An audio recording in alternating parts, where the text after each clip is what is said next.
Hello and welcome to Be More Burt, the podcast celebrating lives lived differently. Why Burt? Well, it's because we're brought to you by Burt's Bees, whose founder, Burt, was a pioneer of the good life. Burt's Bees encompasses everything we want to champion in this series, doing more of what makes you happy, building connection and community, and inspiring you to tread your own path. I'm Pandora and I'm a journalist and broadcaster, and I will be your host for Be More Burt. In this episode, I'm joined by Steph Elswood, an advocate for sober, plant-based living and an entrepreneur. Steph, great to meet you. Thanks for coming on. Thank you for having me. You own 3 different businesses. Let's start with your alcohol-free brand, Carouse, and the alcohol-free festival you started, the Dry Disco Club. What drew you to the sober lifestyle space, and what made you want to start businesses within it? I think in terms of all the businesses that I've launched, I think it's been an extension of where I am personally at the time, where my passion lies, where my lifestyle has taken me. And I think over the last 8 or so years, I've been on a wellness journey to be the healthiest, happiest version of myself. And around 4 years ago, I was drinking quite a lot after a bad breakup, not excessively, but just going out with friends on a Thursday, a Friday and a Saturday, never getting super drunk or disorderly or anything like that, but just in excess. And I think it was more so, it would take maybe 3 or 4 days to recover after those nights out. I'd have an amazing evening, like I'd absolutely love it. I'd make amazing memories with my friends, but mostly I wouldn't be able to remember them all. And then I would get this horrible anxiety feeling the next day where my heart rate would just race through my body. And it wasn't necessarily that I was living with regret of the decisions I'd made the night before, but it was more so that feeling of, why is my heart racing? So I thought, one thing that it's constantly leading to is when I drink alcohol, I wake up the next day, I feel anxious, I then make poor choices with my lifestyle, my diet, and then that can last 3 or 4 days. I'll feel great for a day, and then there'll be a night out again. So it was just this vicious cycle, and I thought, to break the cycle, I wonder if I remove alcohol entirely, if it would benefit my mental and physical health. So that's what I did around 4 years ago, which was quite hard in my early 20s for people to kind of look at me and be like, oh, well, you're not an alcoholic, why would you remove alcohol? And there was a huge stigma around it, and I became so passionate about not lying about my reasons why, not pretending that I was driving, not pretending that I was on antibiotics or whatever you say just to break the stigma. I just decided that I'm going to be really open and honest about it, use my online platform to speak about it, and hopefully to anyone else who felt like me, just to give them a little bit of peace of mind that you can still be a happy-go-lucky, fun-loving person, completely sober.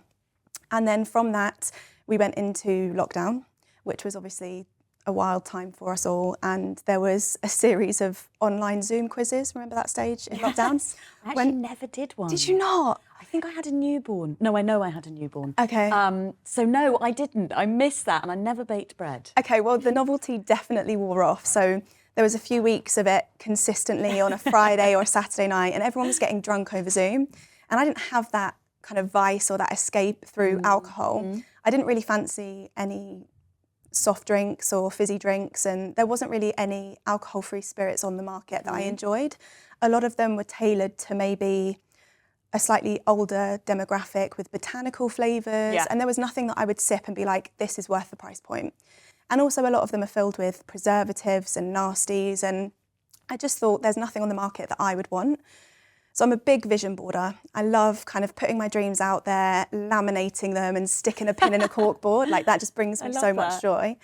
And so I was like, I'm going to release my own range of non-alcoholic spirits that are health conscious, that taste delicious, and that feel luxurious. Like, you know, if you pop a bottle of champagne when you celebrate, that feels like a moment. I wanted that with a non-alcoholic spirit, not just like a clear bottle. So anyway, I'm the kind of person that if I set my mind to something, I'm going to tell everyone, like just to make it known and put it out there. So and then you have to follow through. I have to do it because it's embarrassing if I don't. So I started to tell everyone. And I told my social media manager, Andrew, and I was like, this is what I want to do. And I'd seen a huge spike in the gaming industry of adaptogenic and nootropic drinks. So there's certain plant-based ingredients, like this is all down to the power of like extracts and plants and things like that. And there's certain ingredients that can help your body adapt to stress or give cognitive benefit that are all plant-based.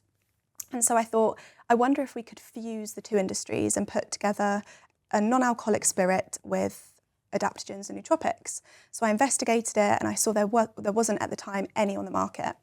So anyway, Andrew decided he wanted to be in. I was living with my parents at the time and I ran into the kitchen and I was like, oh my God, I'm going into business with Andrew. And then my dad was like, I'm in. And then my brother heard my dad was in. So I was like, okay, we have a team of 4 of us that are going to do this and get this done. And I have no idea how to start a beverage business. Yeah, how did you Google? I lived on Google. I lived on it. I constantly started having conversations. Any conversation I had on Zoom, on FaceTime with anyone, I was telling everyone that's what I was doing. And the co-founders were doing the same. And suddenly, piece by piece, oh, I know a guy. Oh, I know a guy that knows a guy that knows a guy. And then suddenly we were recipe developing in labs and finding bottles and creating design and just unlocking this huge explorative process that was really lighting me up inside. Wow. And I remember we were literally, it took over 2 years to develop and to come up with the name. And the name Carews is a spin-off of an Old English word. And the Old English word means a noisy, lively drinking party. And I was like, I want to create that for sober and sober curious people. I want them to feel included. I want them to feel seen and validated by their choices, whatever the reason might be. We got to a month before our production and the factory turned to me and said, okay, we just need your tamper seals. I was like, oh, yeah, of course. Google again, what's a tamper seal? And then Googled a company that could print them and they were like, yeah, we need your design. So I was like, yeah, sure, I'll just forward this email to our design team. We didn't have a design team. It was me with a compass for 2.5 hours drawing this tamper seal. Anyway, it's come to market and we released in May of this year and it has surpassed all of my expectations. Brilliant. And it's just been such an exciting journey that led me really organically into dry disco. So I knew I wanted to do a big launch event to get liquid on lips, people trying it, getting it into the hands and mouths of people that I knew would be a target demographic. And there's an incredible woman called Millie Gooch who is in the sober space, has been sober for, I want to say 5 years. And she is an advocate for sobriety and a joyful life sober. And I basically pitched this idea to her. And I said that I'd always loved the idea of hosting an event in a club environment so that people who are nervous to dance in public, people who are nervous to dance in a club, especially without alcohol, could feel excited by it. And she was like, oh, I've got a contact at Ministry of Sound. I was like, oh, okay, like go big or go home. So we hosted our first ever sober festival for women at the Ministry of Sound in May of this year. We called it Dry Disco and we had over 300 women come. And when you hire a venue like that, you can't just hire one room and just take over that small space. Like we had to hire all 7 and in every single area we had a different activity that would add to someone's sobriety journey.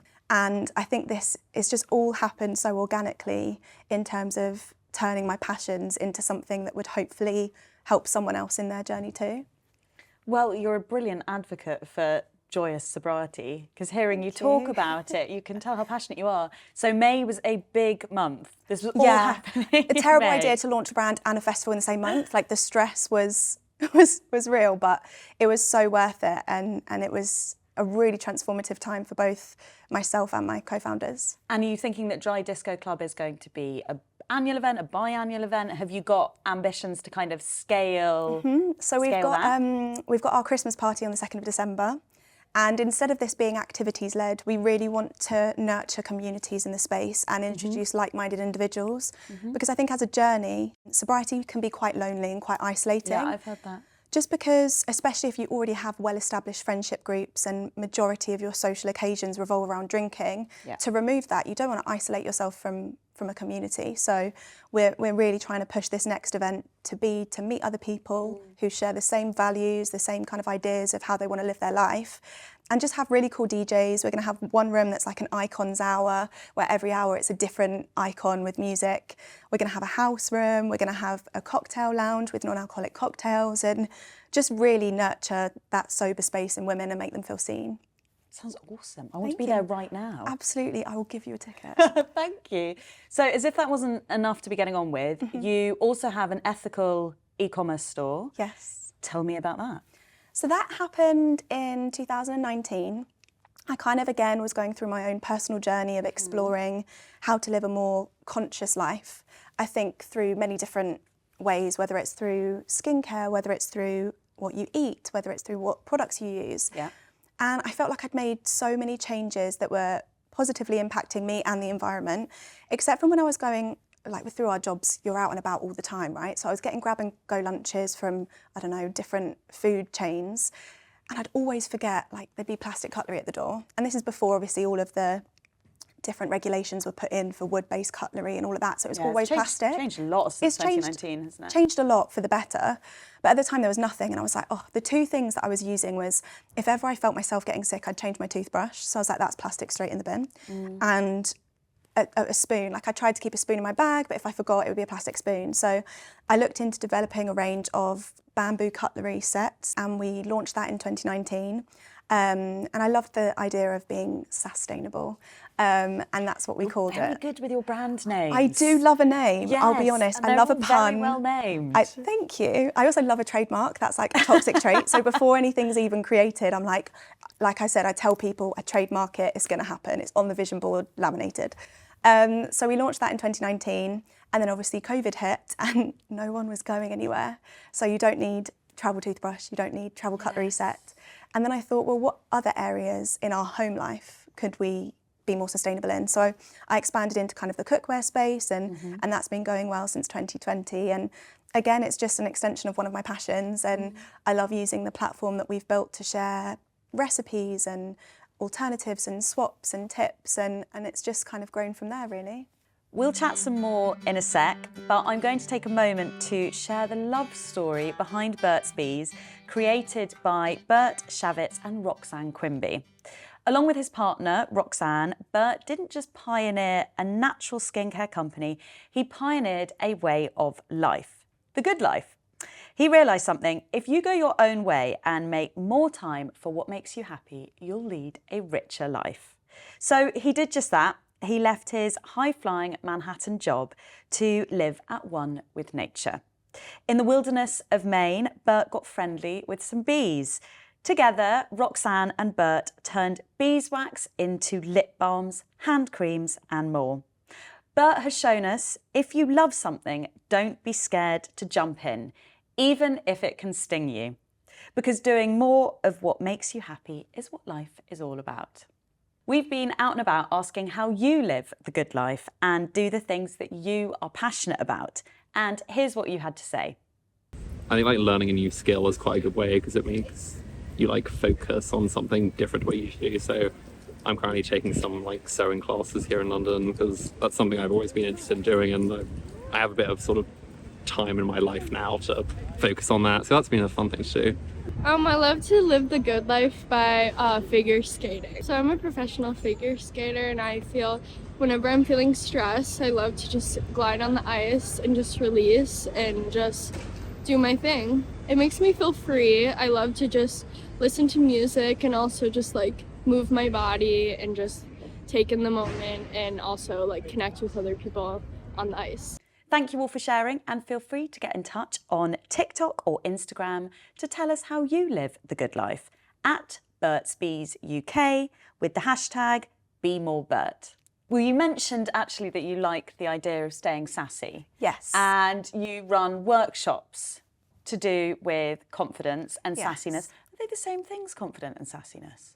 I think so. Okay. I think so. So in 2017, I'd had an Instagram page at this point for, 3 years. How did you start? What did your Instagram page start as? Is that when you started, 2017, so 6 years ago? I started actually 8.5 years ago. Okay. I trained as a dancer for my entire life, wow. professionally from the age of 14.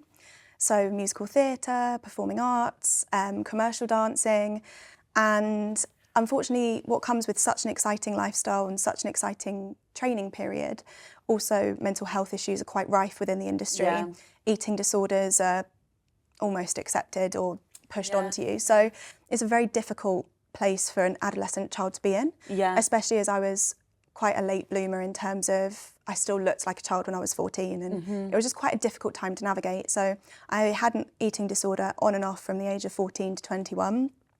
And around the age of probably about 18, 19, I started receiving full-time therapy for my eating disorder because it got really, really bad. I was passing out in dance classes, my hair was falling out, my skin was grey, and I think that's what's led me to being so health focused now because I knew how unhealthy I was back then. And so part of the therapy was to keep a food diary, and I would forget all the time. So I thought, you know what's so much easier? I'll just take a picture of my food, I'll post it on an Instagram page, and then I can say to my therapist, this is exactly what I've eaten. You can see it, you can see the portion sizes. And it made me start to fall in love with food. So I set up this Instagram page called Healthy Chef Steph. I didn't want anyone to follow me at the time. It was just like a personal journey. My face was nowhere to be seen on the page. And it started to grow a following. And back in the day, like I think I got 99 followers. And I remember seeing it and going, oh, I want 100. I want 100 followers. So I ran into my school canteen and my friend Ryan said to me, you need to share your journey. You need to use this page for good and you need to speak about yourself and what you're going through because so many young girls go through it. Anyway, long story short, I managed to grow the platform to around 250,000 people, sharing my journey, sharing my story. And that has just opened the doors to so many opportunities. Like that one scary thing, the thought of me posting a picture of myself and introducing myself to a relatively small audience has just unlocked this huge potential. And in 2017, my nan was living with us at the time because she was struggling with lung cancer. And it was a really tough time for my family and I. But there was a hospice that would come in twice a day. They would look after her, they would clean her, they would change her, they would feed her, and do all the things that she was embarrassed to have my mum do. And when she passed away at the hospice, I just felt this huge pull to give back. And she was literally my best friend, and her tagline was "Stay Sassy." And she thought, your nan's tagline was "Stay Sassy." Oh yeah, her name was Bouffant Betty. Like even on her darkest, lowest days, she had a blow dry. She was incredible. I loved her. Amazing. If ever she had a male doctor, she would literally be like literally, the woman was dying of lung cancer, and she'd be like, "Hello, sir." Like I just loved her so much. And one day she just turned to me and said, "Steph, why are you not dancing?" And I just said, "Oh, I get a bit nervous." And she just was so blunt with me and was just like, "That's silly. Like it's your passion. It lights you up. You should do it." So I started going to dance classes again. I started sharing that journey online, and people were like, would you ever do your own dance class? And again, I was terrified of the potential of maybe someone else feeling nervous or insecure in a dance environment. So I came up with the concept of a workshop that would be fueled by trying to make women feel empowered and confident and be seen and appreciated and celebrated. So I hired a studio, the smallest one I could find because I was terrified no one would turn up. And I decided to teach women how to walk in high heels, how to dance in high heels, to have food there to show that you're allowed to eat. Like food is fuel, food is good for you, it's going to feed your heart, your soul, your body. And then get 2 guest speakers in, one that's a psychologist and one that's a motivational speaker, so that even if you couldn't do the dance moves and you feel embarrassed by it, you still leave on a high because you've had amazing words said to you that you'll remember forever. So we came up with the idea of Stay Sassy, and that was the first event, and we had 25 places and they sold out in 10 minutes. We raised £500 for the hospice that cared for my nan, and it was amazing. We had a picture of her in the corner, and it was such a moving day, and I literally watched people walk in shy and timid and leave with their head held high and their shoulders rolled back and down. And I just thought, we need to do more of this. We need to take it around the country. We need to grow it. We need to scale it. And we need to build communities and relationships. And that's what my purpose is now. Like, that's what my platform is for. So anyways, over the last 6 years, we've hosted events up and down the country. We've raised just short of £100,000 for different charities. And some of the girls that come, I feel like I have literally watched grow up. And some of the friendships that have built, there's people that have been each other's bridesmaids and they met at Stay Sassy, and it's just so beautiful, and I just love it, and it lights me up, and I feel like it's a way to connect with my nan, and yeah, it's something that is not for personal gain, but I hope to do and continue to do for as long as I can. Steph, what advice do you have for other multi-hyphenates? Oh, that is such a good question. I think it can be quite lonely. So I think it would be, my main piece of advice would be to lean on others, just how Burt and Roxanne lent on each other, you know, throughout that whole entire process. I think really finding the time also to dedicate time to yourself. sometimes in the early stages when I was juggling a few things, I would sit there and be like, well, there's something I can be doing right now. I know I've got a never-ending to-do list, but actually finding time to schedule for yourself is beneficial, because if you just try and go 100 miles an hour at all times, it won't benefit you or the businesses. Like, your rest is vital and important, and you have to make time to schedule that in. What kind of thing do you schedule in to look after yourself? Even if it's a complete day off to do nothing, like don't book a workout class, don't book a lunch, don't book a social occasion, like just sitting in my own space. And if I want to go and see someone, I can, but just actually dedicating time to my diary that blocks out a day or half a day. And also, we are creatures of routine and habit, right? And working for yourself, you can decide to do whatever you want, but I've just tried to build really core habits within my routine. Probably the same way you'd have to keep bees, right? Like they probably have set times to like smoke them out, get the honey, whatever. So I think that is something that I've definitely learned, and I have strict routines and strict habits that I do every single day. You run a lot of businesses. They all come with their own Instagram accounts. Yes. So there's a lot of stimulation. There's stimulation from the businesses. There's stimulation, visual stimulation from having all these different accounts. How do you avoid a stimulation overload? Very good question. I set myself timers a lot. There's actually a theory, I believe it's called the Pomodoro theory. Yes, I've done that before. Yeah, where you kind of work for a certain amount of time. I think it's 20 minutes. 20 minutes, you move away for 10, and then you come back. I do that with timers, especially looking at my tasks for the day. So I write to-do lists and I split them up into different sections, and I kind of allocate time for each task. So if I see something and I know it's going to take me 5 minutes of dedicated time, I will set myself a timer for 5 minutes and I will focus on that for 5 minutes. You get that sense of achievement and that kind of dopamine release as you tick it off, and it builds your confidence throughout the day. But I also get decision fatigue a lot, whether it's with what food I then have to make for dinner or outfit choices. So I've kind of implemented things within my lifestyle, whether it's uniforms of this is what I wear to record a podcast, this is what I wear for lunches. That's a good idea. It just I get takes that out, as well. It's a more sustainable way of living because you have set clothes and you know you'll always wear them, but it's also less decisions to make. I have the same breakfast every day. I've got certain recipes that I know how long they take to cook, and it's just almost building those routines as you go throughout your journey so that you have things to fall back on, because when running your own businesses or juggling life and work, there's always going to be unexpected things that arise, and having that kind of core foundation for everything is vital, because otherwise you will wobble or break. So you are super organised from the sounds of things. I mean, I wouldn't go that far. I'm time blind.